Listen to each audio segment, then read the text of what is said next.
Hello, welcome to the video on unit rates. Let's get started. Okay, so here's our first definition, so go ahead and write this down. A rate is a ratio of different units.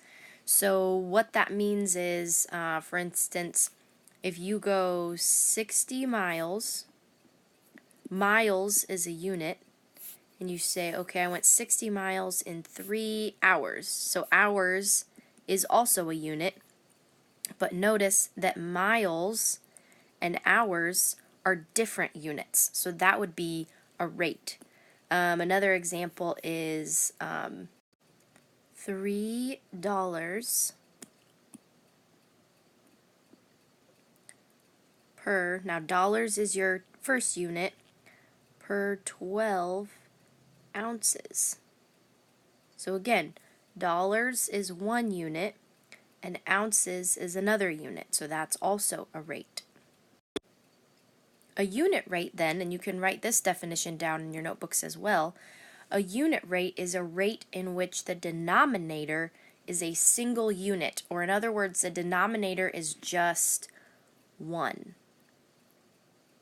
So for instance, if I was going 60 miles, just like in our last example, but it was only taking me 1 hour.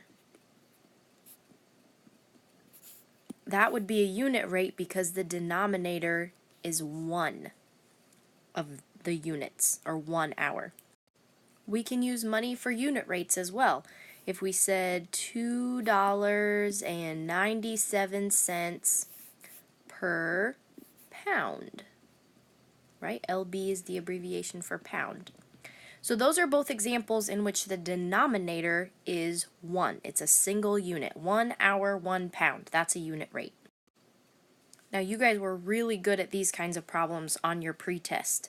When they asked you to find the unit rate, they said 120 words in 3 minutes.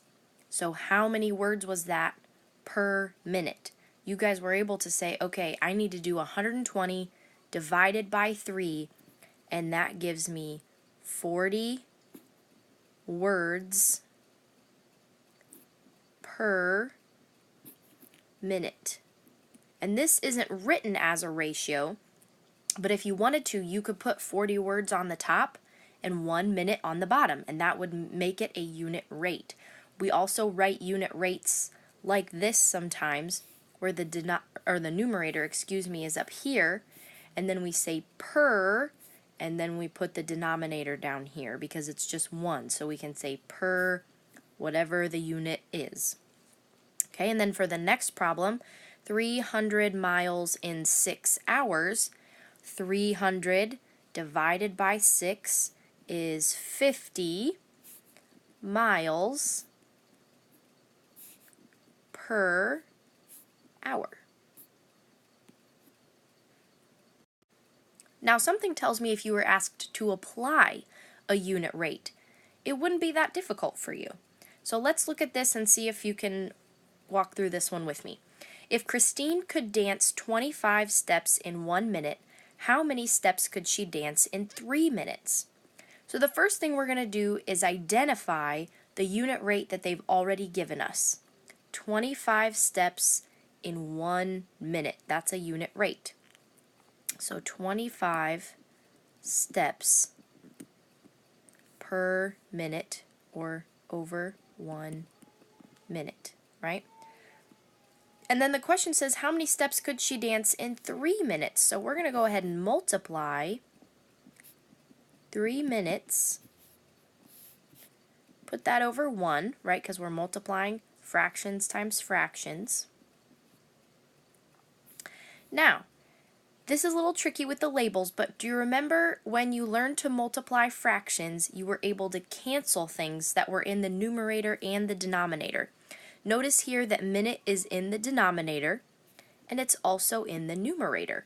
So what we're going to do is we're going to actually cross off those units because they're in both places, and then all we're left with when we multiply is the steps unit, which is good because the question's asking how many steps, and so we want to answer in steps.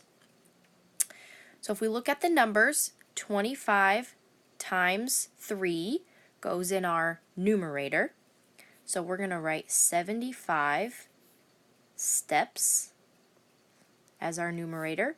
And our denominator is 1 times 1, which is 1. Now we don't have to write it as a fraction at the end because 75 divided by 1 is just 75. So our answer can be 75 steps. Now our big mystery, and the question I want you to think about a little bit tonight and maybe write your question or tidbit about it, is Jake grew 12 flowers with 6 seed packets. That's a rate. Notice it's not a unit rate. With 9 seed packets, how many flowers can Jake have in his garden? Now, when we use ratio tables,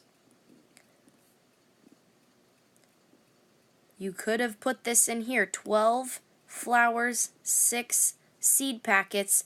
How many with 9 seed packets?